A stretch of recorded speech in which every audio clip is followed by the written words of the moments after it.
10వ తరగతి విద్యార్థులు మరి పరీక్ష రాయబోతున్నారు కాబట్టి మానసాదేవి ఆలయం నుండి మన అమ్మవారి మెడలో వసంత పంచమి రోజు వేసినటువంటి పెన్నులు దాదాపు 10,000 పెన్నులు మరి అలంకరణ చేసినటువంటి పెన్నులు ఈరోజు పంపిణీ చేయడం జరుగుతుంది.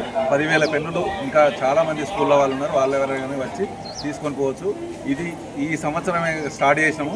ప్రతి సంవత్సరం కూడా పిల్లల భవిష్యత్తు మంచిగా ఉండాలనే ఉద్దేశం కొద్దీ మేము ప్రతి సంవత్సరం 10,000 పెన్నులు మరి ఎగ్జామ్స్ ఎప్పుడైతే స్టార్ట్ అవుతాయో అప్పుడు అందరికి కూడా అమ్మవారి వసంత పంచమి రోజు పూజ చేస్తాం. అది పూజ చేసిన పెన్నులన్నీ కూడా పంపిణీ చేయడం జరుగుతుంది. ఇదన్నీ ప్రైవేట్ స్కూళ్ళు కానీ మరి గవర్నమెంట్ స్కూళ్ళు కానీ ఇది వినియోగించుకొని 10,000 కానీ వచ్చే సంవత్సరం 20,000 పెన్నులు కూడా ఇవ్వడానికి సిద్ధంగా ఉంటాం. వసంత పంచమి రోజు ఈ పూజ చేసి ఉంటాయి కాబట్టి పిల్లల భవిష్యత్తు అందరూ కూడా మంచి ఇంజనీరింగ్లు, డాక్టర్లు, ఐఏఎస్లు, ఐపీఎస్లు కావాలని మానసాదేవి ఆలయం తరఫున మనస్ఫూర్తిగా కోరుకుంటూ ఇవన్నీ పంపిణీ చేయడం జరుగుతుంది. ఇంకేమైనా స్కూళ్ళ వాళ్ళు కూడా మీకు తెలిసిన వాళ్ళు ఉంటే చెప్పండి, రేపు కూడా ఇస్తాము. ఇది ఇలాగే కొనసాగుతుంది, ప్రతి సంవత్సరం ఇలాగే ఇస్తాం. అమ్మవారి దేవాలయం.